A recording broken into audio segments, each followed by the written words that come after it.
नमस्कार, मैं हूं मोहित कमल श्रीमाली। आप सभी का स्वागत करता हूं हमारे चैनल पर। आज मैं आपको बताने जा रहा हूं कि शिव जी को बेलपत्र इतने प्रिय क्यों हैं।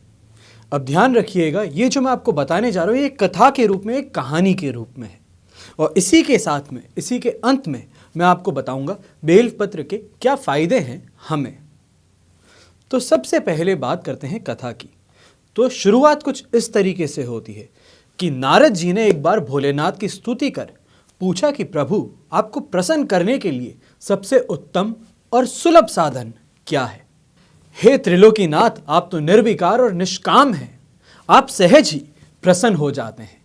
फिर भी मेरी जानने की इच्छा है कि आपको क्या प्रिय है। तो वहीं पे भोलेनाथ बोले, नारद जी, वैसे तो मुझे भक्त के भाव सबसे प्रिय है, फिर भी आपने पूछा है तो बताता हूं। मुझे जल के साथ साथ बिलपत्र बहुत प्रिय है।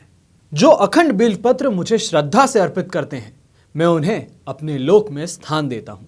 नारद जी भी भगवान शंकर और माता पार्वती की वंदना कर अपने लोक को चल दिए। उनके जाने के पश्चात पार्वती जी ने शिव जी से पूछा, हे प्रभु, मेरी ये जानने की बड़ी उत्कष्ट इच्छा हो रही है कि आपको बेलपत्र इतना प्रिय है क्यों। कृपया करके मेरी जिज्ञासा शांत करें। तो महादेव बोले, हे शिवे, बिल्व के पत्ते मेरी जटा के समान हैं। इसका त्रिपत्र यानी 3 पत्ते ऋग्वेद, यजुर्वेद और सामवेद हैं। शाखाएं समस्त शास्त्र का स्वरूप हैं।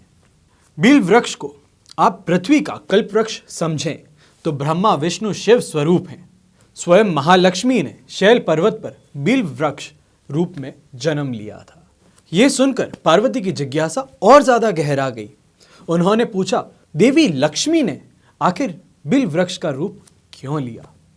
आप ये कथा विस्तार से कहें। भोलेनाथ ने देवी पार्वती को कथा सुनानी शुरू की। हे देवी, सतयुग में ज्योति रूप में मेरे अंश का रामेश्वर लिंग था। ब्रह्मा आदि देवों ने उसका विधिवत पूजन अर्चन किया था। फलतः मेरे अनुग्रह से वाग्देवी सबकी प्रिया हो गई। वह भगवान विष्णु को सतत प्रिय हो गई। मेरे प्रभाव से भगवान केशव के मन में वाग्देवी के लिए जितनी प्रीति हुई, वह स्वयं लक्ष्मी को नहीं भाई। अतः लक्ष्मी देवी चिंतित और रुष्ट होकर परम उत्तम श्रीशैल पर्वत पर चली गई। वहां उन्होंने मेरे लिंग विग्रह की उग्र तपस्या प्रारंभ कर दी। हे परमेश्वरी, कुछ समय बाद महालक्ष्मी जी ने मेरे लिंग विग्रह से थोड़ा उद्धर्व में एक वृक्ष का रूप धारण कर लिया और अपने पत्र पुष्प द्वारा निरंतर मेरा पूजन करने लगी। इस तरह उन्होंने कोटि वर्ष तक आराधना की, यानी कि करोड़ों वर्ष तक उन्होंने आराधना की। अंततः उन्हें मेरा अनुग्रह प्राप्त हुआ। महालक्ष्मी ने मांगा कि श्री हरि के हृदय में मेरे प्रभाव से वाग्देवी के लिए जो स्नेह हुआ है वो समाप्त हो जाए। तो महादेव भोलेनाथ बोले, मैंने महालक्ष्मी को समझाया कि श्री हरि के हृदय में आपके अतिरिक्त किसी और के लिए कोई प्रेम नहीं है। वाग्देवी के प्रति तो उनकी श्रद्धा है। यह सुनकर लक्ष्मी जी प्रसन्न हो गई और पुनः श्री विष्णु के हृदय में स्थित होकर निरंतर उनके साथ विहार करने लगी। हे पार्वती, महालक्ष्मी के हृदय का एक बड़ा विकार उस प्रकार दूर हुआ था। इस कारण हरिप्रिया उसी वृक्ष रूप में सर्वदा अतिशय भक्ति से भरकर यत्न पूर्वक मेरी पूजा करने लगी। बिल्व इस कारण मुझे बहुत प्रिय है और मैं बिल्व वृक्ष का आश्रय लेकर रहता हूँ। बिल्व वृक्ष को सदा सर्व तीर्थ में एवं सर्व देव में माना चाहिए, इसमें तनिक भी संदेह नहीं है। बिल्व वृक्ष, बिल्व फूल और बिल्व पत्र अथवा बिल्व काष्ठ के चंदन से जो मेरा पूजन करता है, वह भक्त मेरा प्रिय है। तभी हमेशा आप अगर देखेंगे तो अभिषेक किया जाता है तो सबसे पहले बिल्व वृक्ष चढ़ाया जाता है और उसके बाद में उसके ऊपर जल डाला जाता है, ताकि शिव जी का ये बोलना है, बिल्व वृक्ष जो शिव के समान ही समझो तो मेरा शरीर है। जो बिल्व पर चंदन से मेरा नाम अंकित करके मुझे अर्पण करता है, मैं उसे सभी पापों से मुक्त कर देता हूँ, अपने लोक में स्थान देता हूँ। उस व्यक्ति को स्वयं लक्ष्मी जी भी नमस्कार करती हैं। जो बिल्व मूल में प्राण छोड़ता है उसको रुद्रदेह प्राप्त होता है। भगवान शिव के पूजन में बिल्वपत्र का बहुत ज़्यादा महत्व है। कहा जाता है कि बिल्वपत्र शिव जी को अति प्रिय है और इसलिए भोलेनाथ को बिल्वपत्र अर्पित हमेशा करना चाहिए। लेकिन अब ये तो बात हुई उस कथा की, उस कहानी की जो मैं आपको बोल रहा था। अब बिल्वपत्र के ऊपर जो और महत्वपूर्ण बातें हैं वो आपको बताने चाह रहा हूं। सबसे पहले तो बिल्वपत्र 6 महीने तक बासी नहीं माना जाता। इसे एक बार शिवलिंग पर चढ़ाने के बाद धोकर वापस से चढ़ाया जा सकता है। कई जगहों पर शिवालयों में जहां पे बिल्वपत्र उपलब्ध नहीं होते हैं या वहां तक पहुंचते नहीं है, उनके चूर्ण का चढ़ाने का भी विधान है। यानी कि बिल्वपत्र का जो चूर्ण है उसको भी चढ़ाने का विधान है। और बिल्वपत्र को औषधि के रूप में भी प्रयोग किया जाता है। ये चातुर्मास में उत्पन्न होने वाली विभिन्न स्वास्थ्य समस्याओं में निजात दिलाने वाला माना जाता है। अब वहीं पे ये आपकी गैस हुई, यानी कि एसिडिटी हुई, कफ हुआ, आपका इंडाइजेशन हुआ, उन सारी समस्याओं को दूर करने में सक्सेसफुल है। इसके अलावा ये कृमि और दुर्गंध की समस्या में भी फायदेमंद है।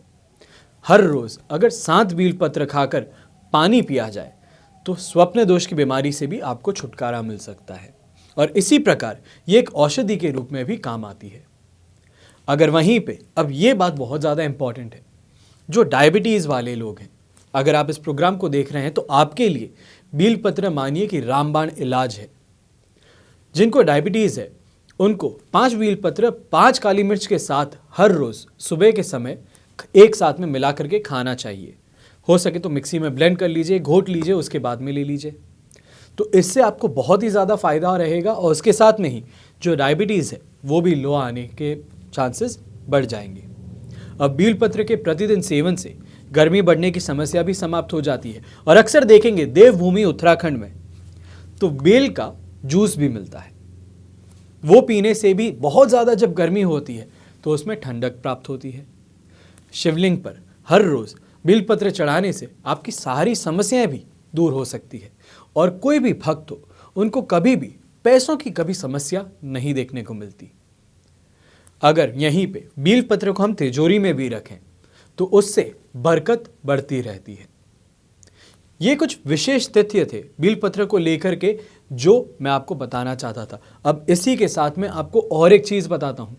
ये तो सारे फायदे हुए, ये पूरी कहानी हुई, पर कहीं अनजाने से भी आपसे कोई गलती ना हो तो उसके लिए बता देता हूँ कि बिल्वपत्र को तोड़ना वर्जित है।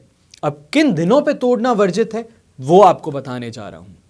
सबसे पहले चतुर्थी को, फिर अष्टमी को, नवमी को, द्वादशी को, चतुर्दशी को और अमावस्या पूर्णिमा को, उसी के साथ में संक्रांति पर। ये जो दिन है इन दिनों पर बिल्वपत्र को नहीं तोड़ना चाहिए। वहीं पे सोमवार के दिन भी बिल्वपत्र को नहीं तोड़ना चाहिए। इससे शिवजी का वास माना गया है, इसमें शिवजी खुद बसते हैं। तो ऐसे दिनों पे अगर बिल्वपत्र को तोड़ा जाए तो उनका अपमान हुआ। तो ऐसी चीज़ कदापि गलती से भी मत कीजिएगा। इसके अलावा हर दोपहर के बाद भी बिल्वपत्र नहीं तोड़ना चाहिए। सुबह सुबह कर सकते हैं, उसके बाद में नहीं। आशा करता हूं आपको ये जानकारी पसंद आई होगी। बिल्वपत्र का क्या उपयोग है वो आपको समझ आया होगा और क्यों शिवजी को बिल्वपत्र प्रिय है वो भी समझ आया होगा। इसी के साथ में आज्ञा दीजिए, वापस से आप सभी के सामने आऊँगा एक नया एपिसोड लेकर के। तब तक के लिए आज्ञा दीजिए। मैं हूँ मोहित कमल श्रीमाली। आप सभी का बहुत बहुत धन्यवाद। जय श्री राम और हर हर महादेव।